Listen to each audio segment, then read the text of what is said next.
अस्सलाम वालेकुम दोस्तों, कैसे हैं आप सब। पेशे खिदमत है छुपा रुस्तम का दूसरा और आखिरी हिस्सा।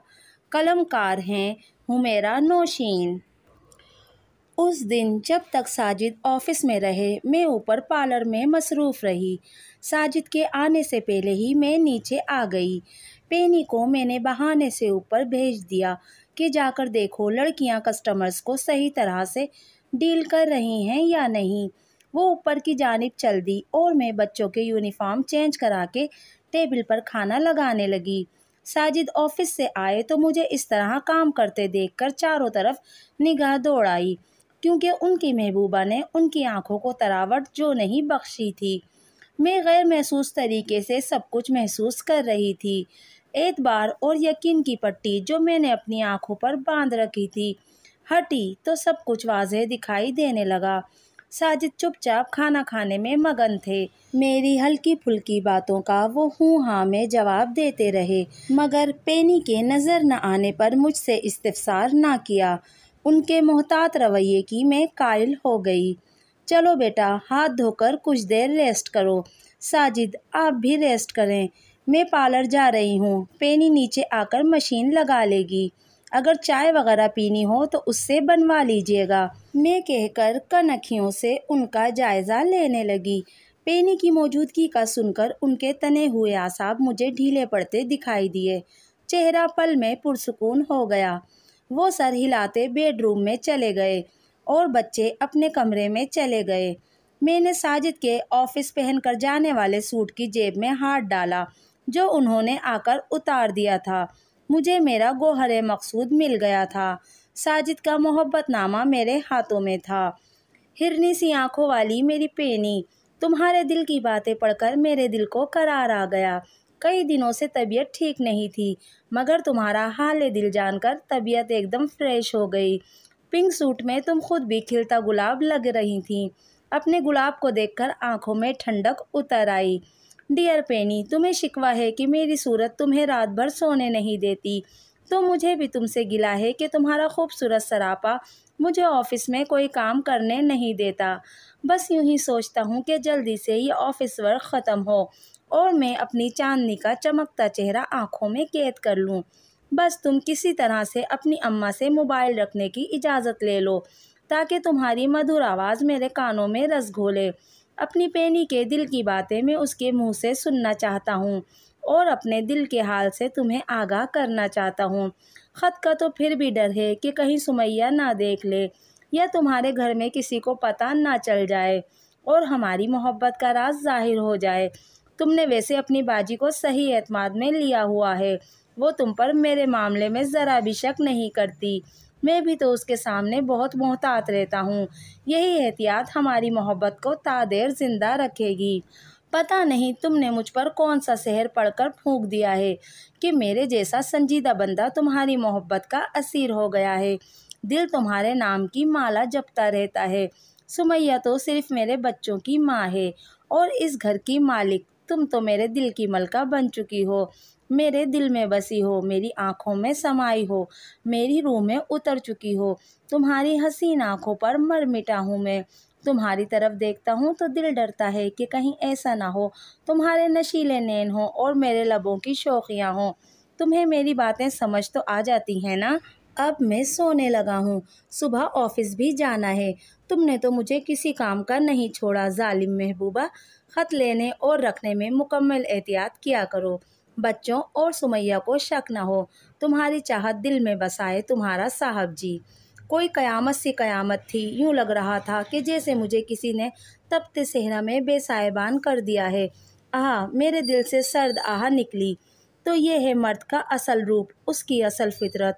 औरत अपनी पूरी ज़िंदगी, अपनी वफ़ाएं, मोहब्बतें सब कुछ अपने शोहर के नाम कर दे, घर को घर बनाने में अपना आप त्याग दे, मगर घर की मालकन घर वाले के दिल में फिर भी घर नहीं बना सकती।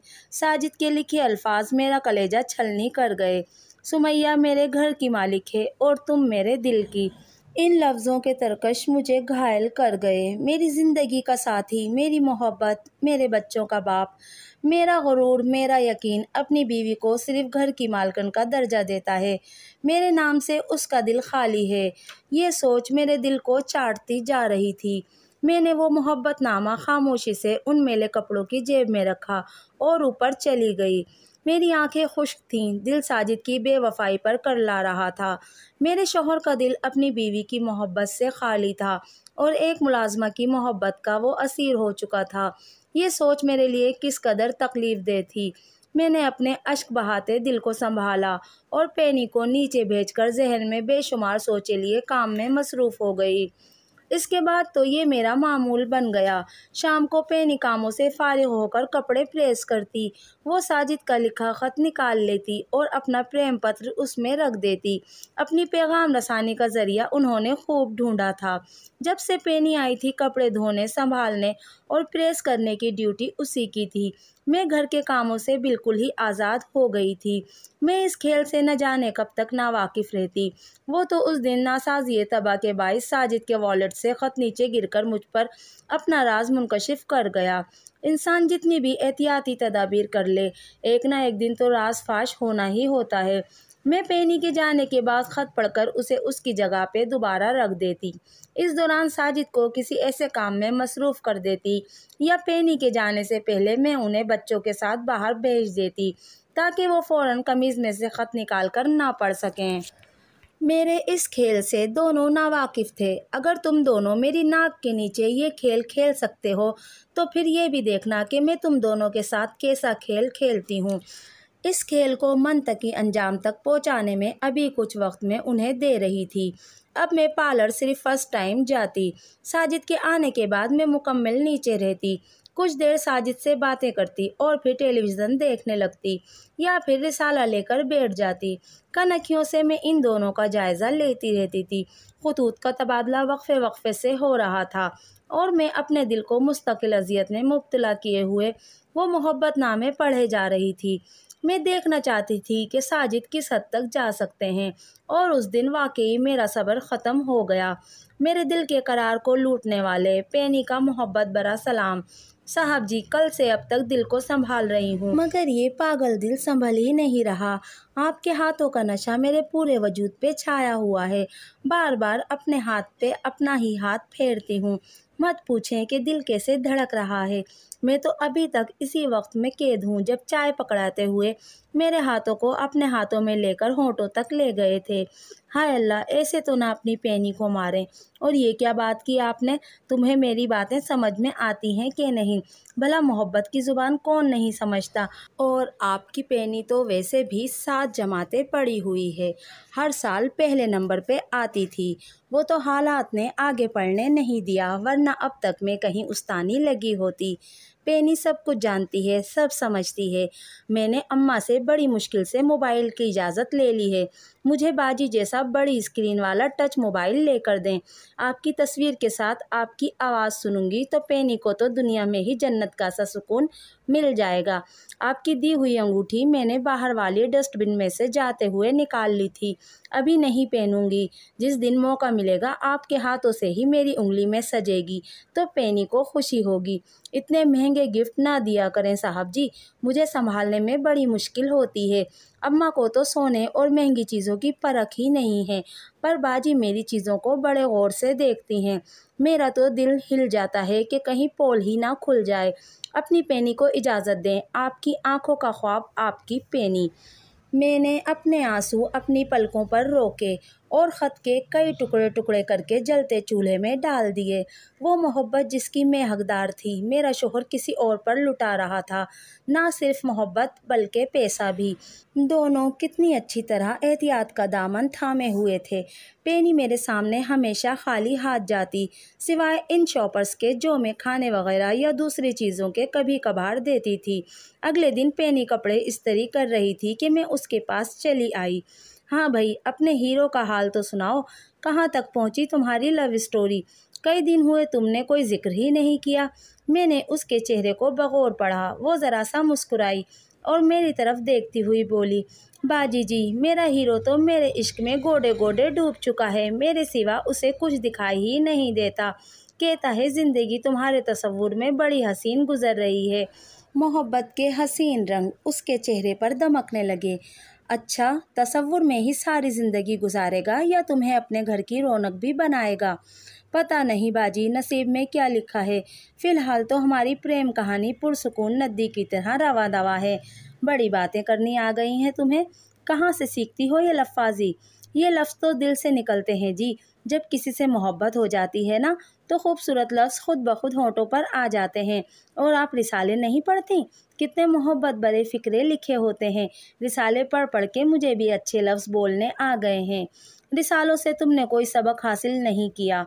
ये मर्द ज़ात बड़ी बेतबार शे है। औरत को हमेशा अपने खूबसूरत लफ्ज़ों से ही तो फंसाते हैं, और जब आँख खुलती है तो बहुत देर हो जाती है। कहीं तुम्हें बाद में पछताना ना पड़े। कुछ अकल से काम लो। अकल से काम लेती तो मोहब्बत करती। उसने मुस्कुराकर फिर मेरी तरफ देखा तो मैं उसके लफ्ज़ों और बातों की कायल हो गई। इस उम्र में पसमानदा घर की पली बड़ी लड़की की बातें मेरे लिए हैरानकुन थीं। ताहम मैं उसके अगले कदम के बारे में जानना चाहती थी कि वो आइंदा क्या सोचे बैठी है। तुम्हारा वो अमीर शहज़ादा मुझसे लिखवा लो, कभी भी तुमसे शादी नहीं करेगा। तुम्हें यूं ही अपनी मोहब्बत और पैसे के जाल में फंसाकर अपने वक्त को रंगीन बना रहा है। अगर उसे वाकई तुमसे मोहब्बत होती तो कब का तुम्हें अपने घर की जीनत बना चुका होता। नहीं बाजी, मुझे उसकी मोहब्बत पर कोई शक नहीं है। बड़ी गहरी मोहब्बत करता है मुझसे। मैंने उसकी आंखों में अपने लिए मोहब्बतों का ठाटे मारता समंदर देखा है। और आंखें कभी झूठ नहीं बोलती, बस उसकी कुछ मजबूरियां हैं। उसने हैंगर में कपड़े लटकाए। कैसी मजबूरियां? कहीं ऐसा तो नहीं कि वो शादीशुदा हो या उसकी मंगनी उसकी हम पल्ला कज़न से हो चुकी हो। मैंने उसकी आंखों में झांका, पता नहीं उससे क्या उगलवाना चाह रही थी। ये तो उसने मुझे नहीं बताया, पर कहता है थोड़ा सा इंतज़ार करो, मुनासिब वक्त आने पर मैं तुम्हें फ़ौरन अपने घर की मलका बना लूँगा। पर वो मुझे अपने घर की मलका बनाए या न बनाए, उसके दिल की मलका तो मैं ही रहूँगी ना। वो इतराई। कपड़े मुकम्मल इस्त्री हो चुके थे। उसने स्विच ऑफ किया। बाजी जी, और तो कोई काम नहीं है, मैं घर जाऊं? हाँ हाँ जाओ, बहुत बहुत शुक्रिया तुम्हारा। तुमने तो मेरे घर को बिल्कुल अपना घर समझकर हर काम संभाल लिया है। इन अल्फाज से मैं उसे बहुत कुछ जताना चाहती थी, मगर उसने मुस्कुराकर गेट की तरफ कदम बढ़ा दिए। अच्छा सुनो पेनी, कल से काम पर मत आना। मैं पार्लर का काम छोड़ रही हूँ, अपने घर को संभालना है। अब मुझे बहुत से कोनों की सफाई करनी है जो तुम्हें नज़र नहीं आए, मगर मुझे नज़र आ रहे हैं। तुम्हारे साहब जी भी बहुत जल्द तुम्हारी चाय और हाथों को भूल जाएंगे, क्योंकि मर्द ज़ात की फितरत में ज़्यादा देर किसी को याद करना नहीं लिखा। बेवकूफ़ लड़की, झोंपड़ी में रहकर मेलों के ख्वाब देख रही थी। तुम्हारी तनख्वाह आज मैं तुम्हारे माँ को घर पर दे आई हूँ। उसे पता है कि आज तुम्हारा मेरे घर आखिरी दिन है। मैंने कहते हुए उसके लिए दरवाज़ा खोला तो उसे मेरी बातों और लहजे ने बहुत कुछ समझा दिया। वो सर झुकाए दरवाजे से निकल गई। मैंने धड़ाक से गेट बंद कर दिया। खस कम जहाँ पाक। अगले दिन मेरे घर के दूसरे गेट पर यानी पार्लर पर ताला लगा हुआ था और गेट पर जली हरूफ में लिखा था, पार्लर मुस्तकिल तौर पर बंद हो चुका है। मैं कमर कस के घर की सफाइयों में जुट गई। साजिद ऑफिस से आए तो आते ही मुझे आ लिया। ये तुमने पार्लर बंद कर दिया है? वो बेयकीनी से बोले तो मैंने इस्बात में सर हिला दिया। हाँ, बस शौक पूरा हो गया। कई दिनों से मैं सोच रही थी कि मेरे मसरूफ़ रहने की वजह से आप बहुत डिस्टर्ब हैं। आप मेरी तरफ से मुकम्मल नज़रअंदाज हो रहे थे। इतने दिन हुए ना हम कहीं घूमने गए और ना साथ बैठकर ढेरों बातें की। बच्चे अलग मेरी बेतवज्जोही का शिकार हो रहे थे। घर भी बेतरतीब हो रहा है। यही सोचकर मैंने पेनी को छुट्टी करवा दी। अब घर की हर चीज़ को उसके मकाम पर ले आऊँगी। इस पेनी ने तो मेरी की हुई सेटिंग को बिल्कुल ही बदल डाला। वो भी बेचारी क्या करती, काम करने वाली ने ऐसी चीज़ें इस्तेमाल की हों तो उसको सेटिंग का पता चले। वैसे फिर भी जितने दिन रही घर को मेरी गैर मौजूदगी में अच्छे तरीके से संभालती रही। मगर फिर भी थी तो काम वाली ना, घर को तो घर की औरत ही सही मानों में संभाल सकती है। मैं रवानी से बोलती जा रही थी और साजिद के धुआं धुआं चेहरे से हंस उठा रही थी। आपके जूते वैसे खूब चमकाती थी ना मोची की बेटी, जूते न चमकाती तो और क्या करती। मैं एक के बाद एक वार कर रही थी और साजिद की हालत गैर हो रही थी। आप कल ऑफिस से छुट्टी अप्लाई करें, मरी वगैरह आउटिंग के लिए चलते हैं, सब फ्रेश हो जाएंगे। पापा मम्मा ठीक कह रही हैं, हमारा भी मरी जाने को बहुत दिल कर रहा है। बच्चे भी मेरे हम ख्याल हो गए तो साजिद को मानते ही बनी। 2 दिन बाद हम सब मरी की खुशगवार फ़ज़ाओं में घूम रहे थे। बच्चे और साजिद खूब चहक रहे थे। बच्चे साजिद को पकड़ने के लिए पीछे भाग रहे थे और वो उनसे बचते हुए मेरे पास आ गिरे। हाँ, बड़ी शैतान औलाद है हमारी, बाप को भी नहीं छोड़ते। मैं उनकी तरफ देखकर रह गई। तुम भी आओ ना, मिलकर मज़े करते हैं। उन्होंने हाथ पकड़कर मुझे उठाना चाहा तो मैंने अपना हाथ खींच लिया। नहीं साजिद प्लीज़, मेरा दिल नहीं चाह रहा। आप बच्चों के पास जाएं, मैं आप लोगों को देखकर एंजॉय कर रही हूँ। मेरे इनकार पर वो सर हिलाते हुए बच्चों की तरफ बढ़ गए। मैं फिर से अपनी सोचों में गलता हो गई। मेरा महबूब, मेरा रफ़ीक, मेरी ज़िंदगी भर का साथी मुझे ज़िंदगी में ऐसे सदमे से दो चार करेगा, मैंने कभी सोचा भी ना था। मेरे खुलूस, मेरे एतमाद को कैसी ठेस पहुँचाई है कि मेरा पूरा वजूद ज़ख्मी है। मेरे बदन के हर उज़ू से खून रिस रहा है। गहरे दुख और रंज ने मेरी ज़हनी हालत अबतर कर रखी है और मैं अपने हौसले पर हैरान हुई कि जिस शख्स के दिल की मलका कोई और है और मैं जानते बूझते उस शख्स के साथ किस हिम्मत से रह रही हूँ। ऐसे धोखेबाज इंसान का साथ मैंने क्यों कबूल किया। इस शख्स की ज़िंदगी से तो मुझे फ़ौरन निकल जाना चाहिए था कि जिसने शराफत का लबादा ओढ़कर अपनी मुखलिस बीवी को धोखा दिया था। भरोसा जो एक शीश महल की मानिंद है, अगर ये एक मर्तबा टूट जाए तो ये इंसान को छलनी कर देता है। मेरा शरीके सफ़र, जिसे मैं अपनी हयात का चिराग समझती थी, उसने मेरे एतमाद का चिराग गुल कर दिया है, मेरी रूह को तार तार कर दिया है। साजिद के पैनी को लिखे अल्फाज जब भी सोचती हूँ, लगता है कोई हथौड़े से मेरे दिलो दिमाग पर कारी ज़रब लगा रहा है।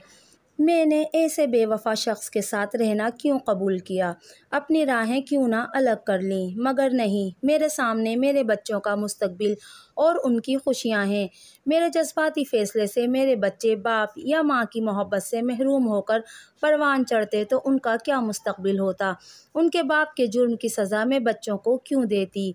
कोई भी इंतहाई कदम उठाने से पहले बच्चों के चेहरों ने मुझे हर बार रोके रखा। दिल तो अपने महबूब शोहर की बेवफाई पर नौहकना है, साथ रहना तो दरकिनार, शक्ल देखने से भी इनकारी है। मगर नहीं, जो ज़िंदगी मैंने जीना थी जी ली। अब मुर्दा दिल के साथ बच्चों की खातिर इस शख्स के साथ लम्हा लम्हा जहर पीते हुए मैंने ज़िंदगी बसर करने का फ़ैसला कर लिया है। मेरे लिए ज़िंदगी का साथ मर चुका है, मगर मैं अपने बच्चों के बाप के साथ ज़िंदगी बिताना चाहती हूँ। बच्चों और साजिद को देखते हुए मैं मुसलसल सोचे जा रही थी। ज़िंदगी अपने मामूल पर रवां दवां हो गई। घर वाले और घर की हर शे को मैंने संभाल लिया है, मगर ये दिल है कि संभलने में ही नहीं आता।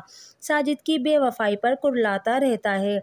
जब भी साजिद मेरे करीब होते हैं, अज़ियतनाक लम्हों से दो चार हो जाती हूँ। उस दिन इतवार था, मैं कामों से फारिग होकर तैयार होने लगी तो साजिद ने इस्तिफ़सार किया, कहीं जा रही हो जो इतना नकसक से तैयार हो रही हो। हाँ, आज पेनी का निकाह है, कल उसकी माँ बताने आई थी। मैंने उनकी आंखों में देखकर कहा तो उनके चेहरे पर एक वाज़ह साया मैंने लहराते देखा। अच्छा, अचानक ही शादी हो रही है, वो इतना ही कह सके। ऐसी लड़कियों की अचानक ही शादी होती है। दरअसल उसका किसी से चक्कर चल रहा था, माँ को पता चला तो फ़ौरन जो भी रिश्ता आया बात पक्की कर दी। ऐसी लड़कियों का कोई भरोसा नहीं होता, माँ बाप की इज्जत को रौंदकर घरों से भाग जाती हैं। जहाँ दीदा माँ थी, फ़ौरन रंग ढंग देखकर हाथ पीले करने की सोची।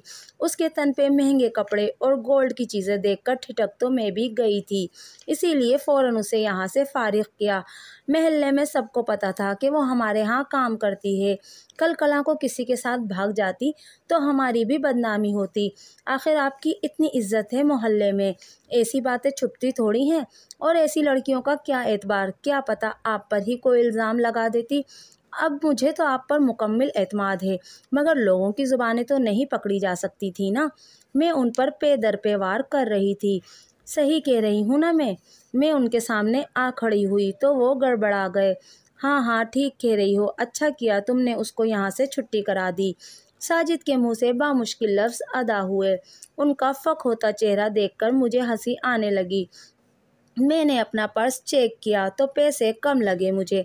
साजिद मुझे कुछ और पैसे दें, आखिर इतना अरसा उसने इस घर के मकीनों की खिदमत की है, कुछ तो उसका भी हक बनता है ना, जल्दी देना, देर हो रही है। मैंने सोचों में गुम देखकर उनका कंधा हिलाया।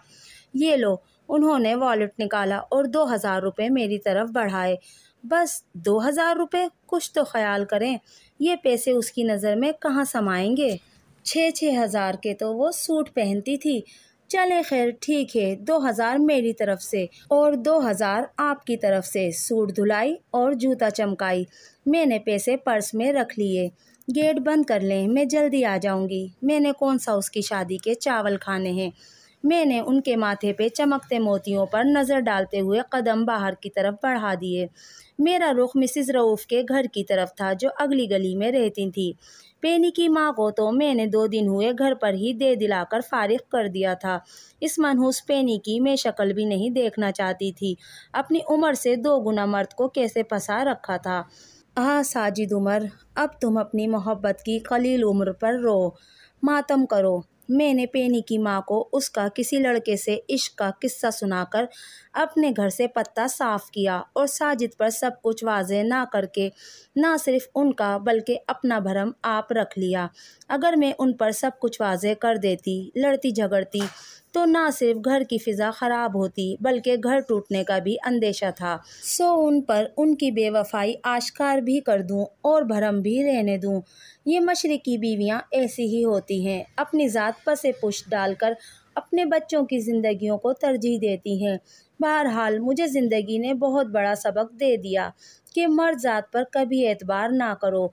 इसमें कुछ कसूर मैं अपना भी समझती हूँ। अगर मैं शुरू में ही मोहतात रहती तो शायद ये नौबत ना आती। खाला के कहे अल्फाज की बाज़गश्त हर लम्हा मुझे अपने कानों में सुनाई देती है। ज़माना तो बदल गया मगर मर्दों की फितरत नहीं बदलती। जहाँ मौका मिले फ़ायदा उठाने में तामुल नहीं करते। वाकई मुझसे ज़्यादा इन अल्फाज की सदाकत पर कौन यकीन लाएगा। दोस्तों, इसके साथ ही छुपा रुस्तम का दूसरा और आखिरी हिस्सा इख्तिताम को पहुंचा। आपको मेरी वीडियो कैसी लगी मुझे कमेंट करके ज़रूर बताइएगा। अगर वीडियो पसंद आई तो प्लीज़ मेरे चैनल को सब्सक्राइब कीजिए, मेरी वीडियो को लाइक और शेयर कीजिए। मिलते हैं अगली वीडियो में, तब तक के लिए अल्लाह हाफिज़।